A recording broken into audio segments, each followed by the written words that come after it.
آپ اکیلے اپنی چارپائی پہ بستر کے اندر منہ دے کے بھی درد سے کہیں گے نا معاف کر دے تو وہ تو مہربانی بڑا ہے۔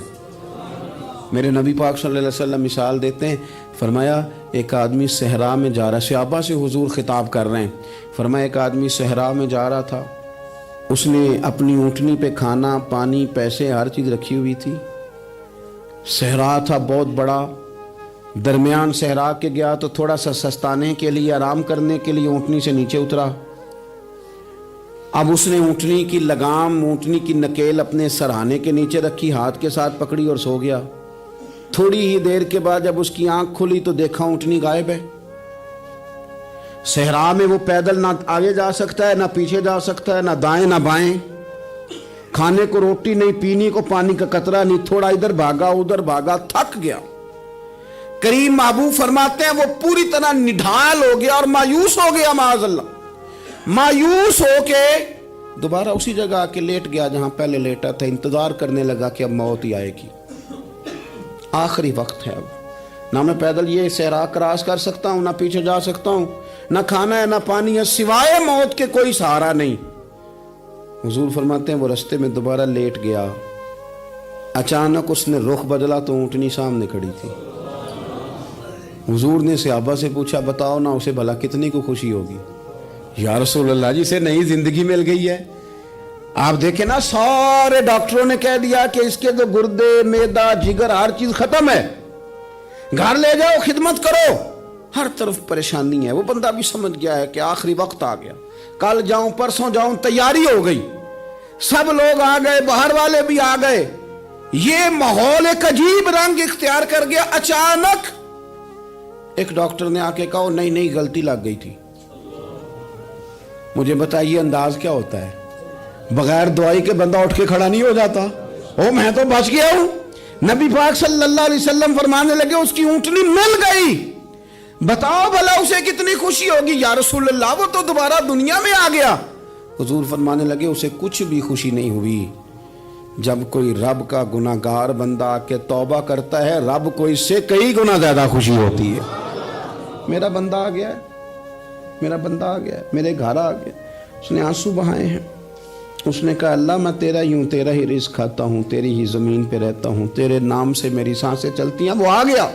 فرمایا اس اونٹنی والے سے زیادہ رب کو خوشی ہوتی ہے جب گناہگار آ کے توبہ کرتا ہے۔ گناہگاروں کے آنسو اس کی بارگاہ میں بڑے مقبول ہیں، لیکن ہم رسم ادا کرتے ہیں، توبہ نہیں کرتے۔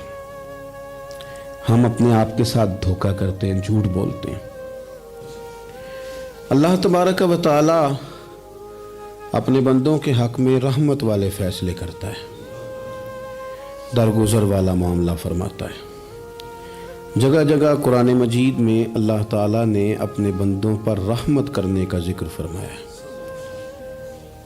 ان اللہ یغفر الذنوب جمیعا، فرمایا بے شک رب تمہارے سارے ہی گناہ معاف فرما دے گا، تم نا امید نہ ہونا، وہ معاف کر دے گا تمہیں۔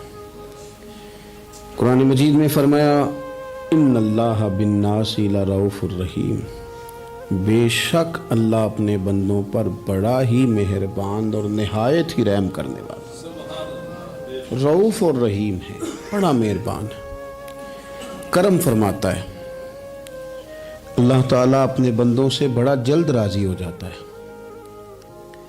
ماں پیار کرتی ہے اپنے بچے سے، لیکن وہ ناراض بھی ہو جاتی ہے بعض چیزوں پہ، بعض معاملات اس کا دل بھی دکھاتے ہیں، بعض جگہ وہ رو کے یہ بھی کہتی ہے کہ تو نے میری محبت کا کوئی نتیجہ نہیں مجھے دیا، میری ساری کمائی تو نے ضائع کر دی۔ والد بہت ساری جگہوں پہ ناراض ہوتا ہے، شکوہ کرتا ہے، کہتا ہے میری بیماریوں کی، پریشانیوں کی، بڑھاپے کی، کمزوریاں کا سبب بیٹے تو ہی بن گیا، یہ ساری تکلیفیں تو ٹھیک ہو جائیں تو میری شاید عمر بھی بڑھ جائے، صحت بھی ٹھیک ہو جائے، میں زیادہ دیر جوان رہ سکوں۔ ناراض ہوتے ہیں ماں باپ، اسی طرح ماں باپ راضی بھی ہو جاتے ہیں، وہ بڑی جلدی راضی ہو جاتے ہیں۔ میں اکثر کہتا ہوں کہ والد کو راضی کرنے میں 5-7 منٹ لگ جاتے ہیں، اماں تو 1.5-2 منٹ میں راضی ہو جاتی ہے۔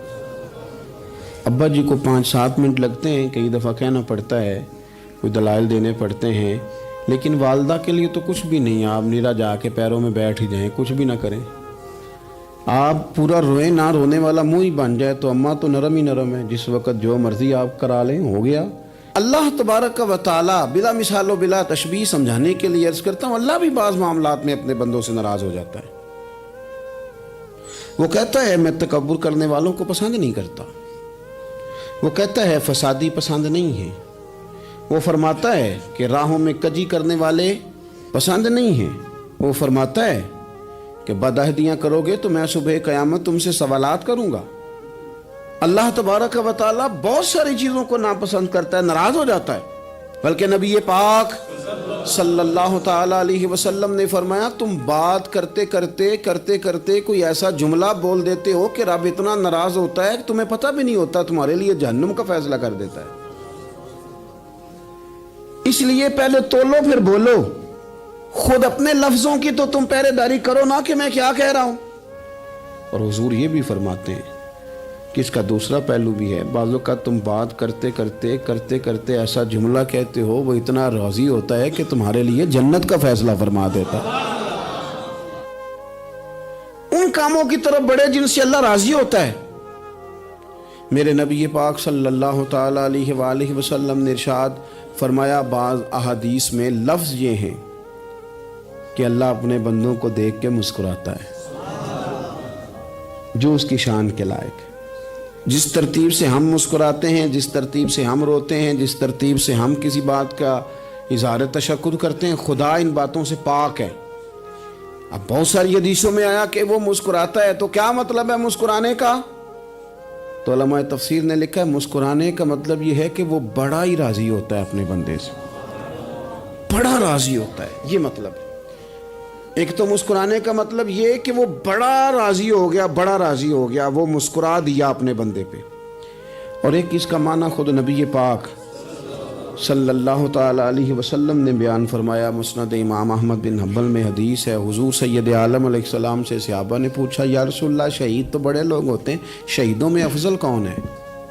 تو اللہ کے حبیب علیہ السلام فرمانے لگے وہ والا بندہ جو ڈٹ گیا تھا کافروں کے مقابلے میں، وہ ہلا نہیں، پوری طرح ڈٹ کے جو لڑا وہ شہداء میں افضل ہے۔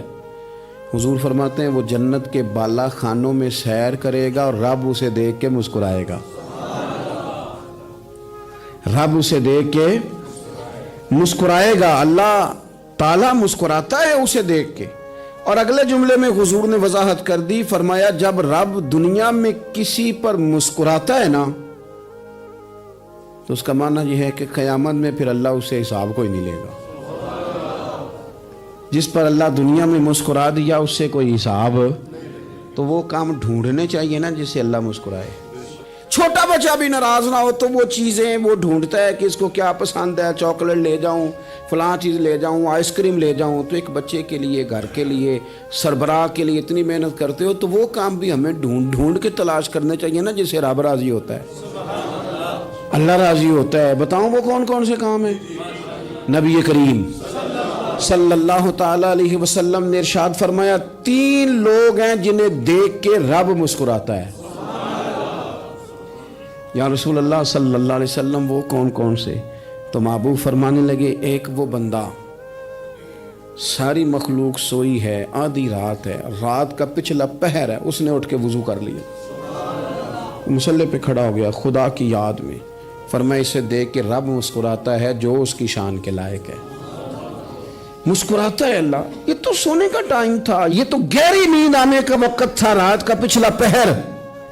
اور سننا میرے بھائی، میرے نبی پاک صلی اللہ تعالی علیہ وسلم فرماتے ہیں جب مسلمان نماز کے لیے صفیں بناتے ہیں نا، ترتیب لگ رہی ہوتی ہے، اب اللہ کی بارگاہ میں کھڑے ہوں گے، قیام کریں گے، رکوع کریں گے، سجود کریں گے، فرمایا جب مومن صفیں بناتے ہیں تو رب دیکھ کے مسکراتا ہے، مسکراتا ہے۔ کمال ہو گئے عروج بندگی کا، جب بندے کو دیکھ کے رب مسکرائے، خدا بندے سے خود پوچھے بتا تیری رضا کیا ہے، مسکراتا ہے۔ اور میرے نبی پاک علیہ السلام فرماتے ہیں جب مجاہد جہاد کے لیے صفیں سیدھی کرتے ہیں، آج تو یہ رب کے نام پہ مرنے ہی آ گئے، یہ صفوں میں کھڑے ہوں گے، ترتیب سے لڑیں گے، ترتیب سے گلا کاٹیں گے کافروں کا یا شہادت لیں گے۔ فرمایا جب جہاد کے لوگ صفیں بناتے ہیں تو رب انہیں دیکھ کے مسکراتا ہے۔ کتنے نصیبوں والا وہ بندہ ہے جسے دیکھ کے مسکرا دیا. او یار کبھی تیرا بیٹا تیرے سامنے مسکرائے نا چھوٹا تو تیرا دل باغ باغ ہو جاتا ہے.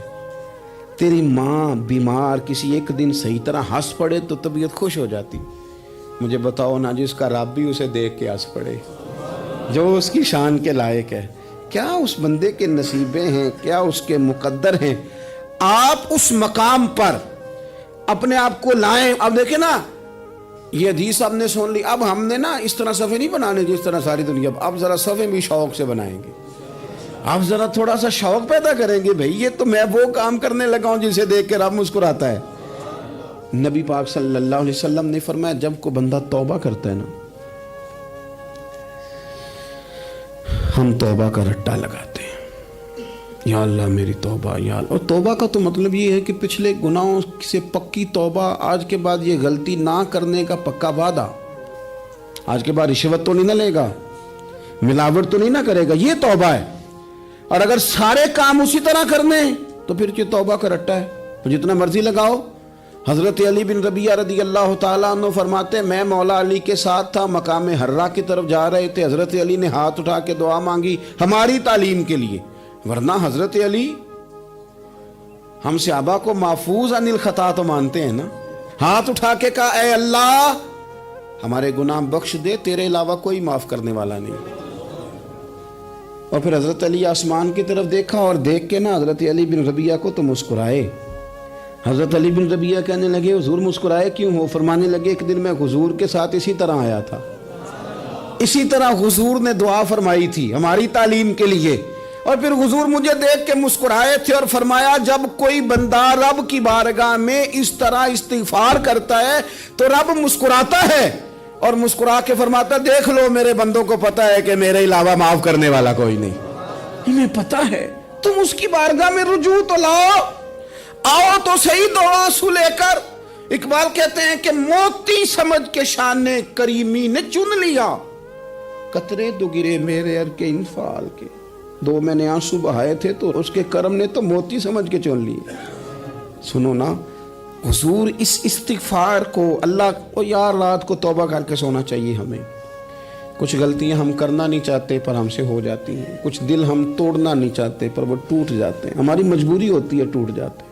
رات کو اس کی بارگاہ میں ہاتھ باندھ کے کشکول طلب دراز کر کے خوب استغفار پڑھنا چاہیے کہ مالک بندے ہیں نا کیا کریں, خدا را خیال کریں. دنیا روٹتی ہے تو روٹ جائے, رب رسول ناراض نہ ہونے پائیں, اس کا خیال کریں. حضور فرماتے ہیں وہ مسکراتا ہے, اسے خوشی ہوتی ہے جب کوئی اس کا بندہ اس کی طرف رجوع کرتا ہے. میرے عزیزو رسول پاک صلی اللہ تعالی علیہ وسلم نے ان لوگوں کے تذکرے کیے جنہیں دیکھ کے رب مسکراتا ہے. نبی پاک صاحب الالاق صلی اللہ تعالی علیہ وسلم فرماتے ہیں, مسند امام احمد بن حنبل دیکھیے, فرمایا رب اس وقت بڑا ہی مسکرائے گا جب قاتل بھی جنت میں جائے گا, مقتول بھی جنت میں جائے گا. یا رسول اللہ مقتول تو گیا, یہ قاتل کیسے چلا گیا؟ حضور فرماتے ہیں جائے گا, اور جائے گا اور رب مسکرائے گا جو اس کی شان کے لائق ہے. یا رسول اللہ کس طرح؟ تو نبی پاک صلی اللہ علیہ وسلم فرمانے لگے اس نے ایک مومن کو قتل کیا تھا, وہ شہید ہو کے جنت میں چلا گیا. اب اللہ نے بعد میں اسے توبہ کی توفیق دے دی. پہلے اس نے کلمہ پڑھا, پھر یہ میدان میں اترا, کافروں سے لڑا, یہ شہید ہوا, رب نے اسے بھی جنت دے دی. قاتل بھی جنت میں, مقتول بھی جنت میں. اور بات اتنی انوکھی ہے کہ رب دیکھ کے مسکرا رہا ہے جو اس کی شان کے لائق ہے. ہم جلدی میں ہیں, ہم انتظار نہیں کر رہے کہ شاید توبہ کر جائے, ہم انتظار نہیں کر رہے. لیکن میرے عزیز اتنی جلدی نہ کریں. سوچوں کا صاف ہونا, ذہنوں کا پاک ہونا, اور لوگوں کے بارے میں گمان کا اچھا ہونا. آپ کسی نفسیات کے ڈاکٹر کے پاس چلے جائیں, اسے کہیں ٹینشن بڑی ہے. میں ان کے مضامین پڑھتا رہتا ہوں, وہ سب سے پہلا سبق آپ کو یہ پڑھائیں گے کہ اچھا سوچا کریں. اچھا سوچنے سے بندہ تندرست رہتا ہے. کس سے بندہ تندرست رہتا ہے؟ ہیں جی واقعی رسول کائنات سرور دو عالم صلی اللہ تعالی علیہ وسلم فرماتے ہیں کہ اللہ مسکراتا ہے. سنو, نبی پاک صلی اللہ علیہ وسلم کے پاس مہمان آ گیا, بخاری مسلم ہے.